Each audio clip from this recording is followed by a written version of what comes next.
Bismillahirrahmanirrahim. Assalamualaikum warahmatullahi wabarakatuh. Baiklah, kami dari kelompok 7 akan menjelaskan materi dari kasus yang kami diskusikan. Sebelumnya saya akan memperkenalkan diri terlebih dahulu. Yang pertama ada saya sendiri, M. Alifuddin Sena dengan NIM 20311528. Selanjutnya ada Dika Abdillah Sekia Putra Munif dengan NIM 20311529. Oke, next.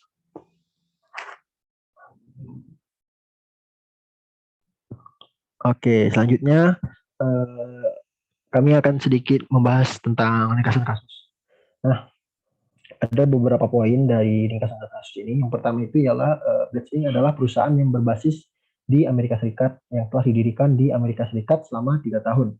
Nah, Blitz adalah perusahaan yang relatif kecil dengan total aset hanya sekitar 200 juta dolar. Perusahaan ini memproduksi satu jenis produk, yaitu rollerblades.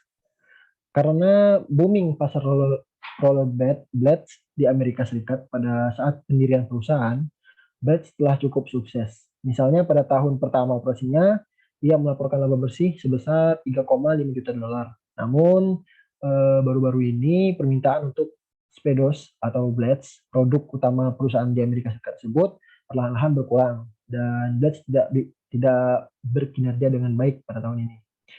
Selanjutnya itu ada Blades menghasilkan blades berkualitas tinggi dan menggunakan produksi yang unik, cara produksi yang unik. Nah, mengingat keadaan ini, Benhoff, Chief Financial Officer atau CFO perusahaan, sedang mempertimbangkan alternatifnya untuk masa depan Blades.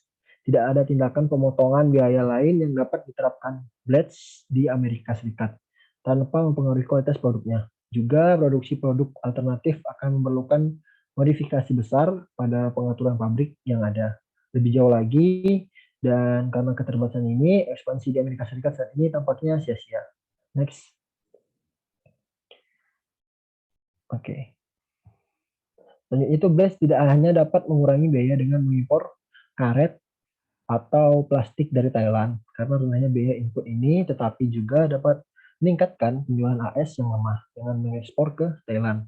Nah, yang Thailand yang juga ekonominya masih dalam tahap awal dan baru mulai menghargai produk rekreasi seperti rollerblades, sementara beberapa pesaing blades mengimpor komponen dari Thailand. Hanya sedikit yang mengekspor ke negara tersebut. Nah, proses jangka panjang juga pada akhirnya harus dibuat. Mungkin Blades Inc. dapat mendirikan anak perusahaan di Thailand dan secara bertahap mengalihkan fokusnya dari Amerika Serikat jika penjualannya di AS tidak pulih, yaitu mendirikan anak perusahaan di Thailand. Juga masuk akal untuk Blades karena proses produksinya yang unggul. Holt cukup yakin bahwa perusahaan Thailand tidak dapat menduplikasi proses produksi kualitas tinggi yang digunakan oleh Blades. Oke, selanjutnya. Oke, selanjutnya ini landasan teori. Nah, di landasan teori ini ada beberapa teori yang kelompok kami gunakan dalam menganalisis kasus-kasus ini. Yang pertama itu ada teori keunggulan komparatif. Nah, bisnis multinasional umumnya meningkat dari waktu ke waktu. Sebagian dari pertumbuhan ini disebabkan oleh meningkatnya kesadaran perusahaan bahwa spesialisasi oleh negara-negara dapat meningkatkan efisiensi produksi.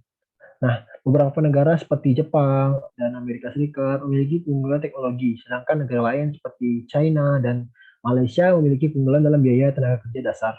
Nah, karena keunggulan ini tidak dapat dengan mudah diangkut, negara cenderung menggunakan keunggulannya untuk berspesialisasi dalam produksi barang yang dapat diproduksi dengan efisien dan relatif. Ini menjelaskan mengapa negara seperti Jepang dan Amerika Serikat adalah produsen besar komponen komputer, sementara negara-negara seperti Jamaika, Meksiko adalah produsen besar barang-barang pertanian dan buatan tangan.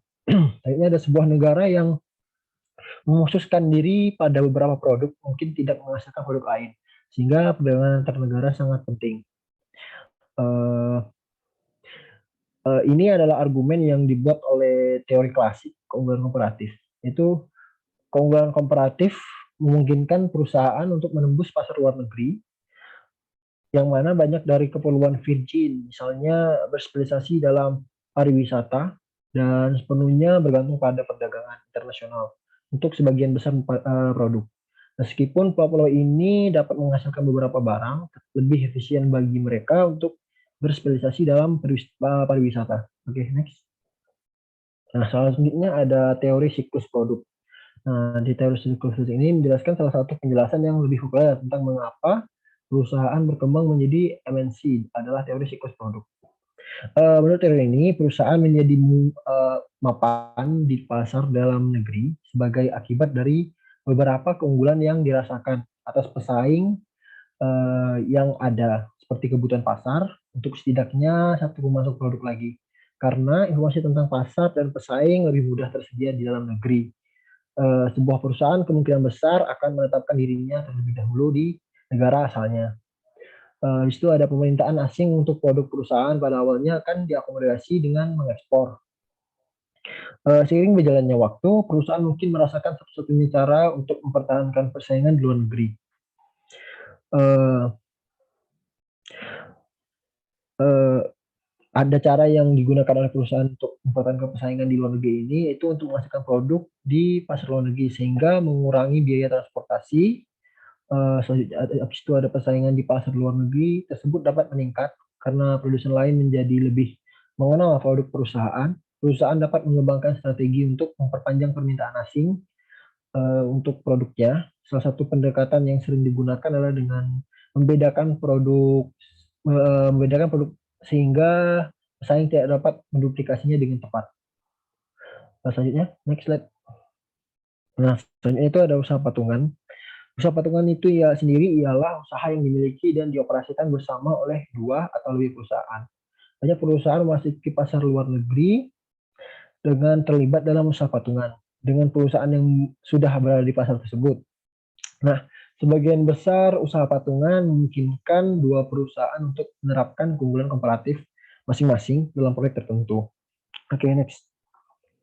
Nah, baiknya selanjutnya ini ada rumusan masalah yang sekiranya akan dijelaskan oleh rekan saya, yaitu Dika Apilah. Kepada Mas Dika, saya persilahkan. Baik, saya akan menjelaskan mengenai rumusan masalah. Yang pertama, apa keuntungan yang bisa diperoleh Blades dari mengimpor dan atau mengekspor ke luar negeri seperti Thailand? Yang kedua, apa saja kerugian yang bisa dihadapi Blades sebagai akibat dari perdagangan luar negeri dalam jangka pendek dan dalam jangka panjang? Yang ketiga, teori bisnis internasional mana yang dijelaskan dalam bab ini yang berlaku untuk Blades dalam jangka pendek dan dalam jangka panjang? Yang keempat, apa rencana jangka panjang selain pendirian anak perusahaan di Thailand yang merupakan pilihan bagi Blades dan mungkin lebih cocok untuk perusahaan?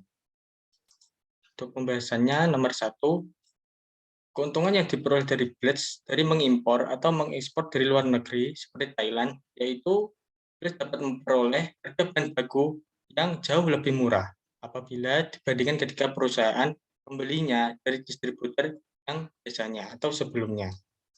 Yang kedua, kerugian yang bisa dihadapi Blades sebagai akibat dari perdagangan luar negeri dalam jangka pendek, yaitu seperti memperbesar jumlah ekspor dari Thailand, kemudian memperlemah penjualan karet di USA. Yang ketiga, adanya kemungkinan untuk terjadinya keterlambatan dalam pengiriman. Yang keempat, akan kesulitan untuk mengklaim apabila ada ketidaksesuaian. Sedangkan kerugian jangka panjangnya adalah adanya kemungkinan produk yang diproduksi oleh perusahaan Blade ditiru oleh perusahaan dari Thailand. Pembahasan yang ketiga yaitu teori bisnis internasional yang dijelaskan dalam bab ini yang berlaku untuk Blades dalam jangka pendeknya, yaitu mengenai teori keunggulan komparatif. Sedangkan dalam jangka panjangnya, teori bisnis yang berhubungan dengan perusahaan Blades adalah teori siklus hidup produk. Pembahasan yang keempat, rencana jangka panjang selain pendirian anak perusahaan di Thailand yang merupakan pilihan bagi Blades dan mungkin lebih cocok untuk perusahaan Blades adalah dengan melakukan joint venture, yaitu melakukan kerjasama dengan perusahaan-perusahaan yang ada di Thailand itu sendiri. Demikian yang dapat saya sampaikan. Saya kembalikan kepada moderator. Oke. mungkin cukup sekian dari presentasi kami yang kami sampaikan. Lebih dan kurang kami selaku kelompok 7 meminta maaf kepada teman-teman, dan selanjutnya bagi teman-teman yang sekiranya ingin bertanya, kami persilahkan. Mungkin nanti bisa memberikan, saya akhiri dengan wabillahi taufiq wal hidayah. Wassalamualaikum warahmatullahi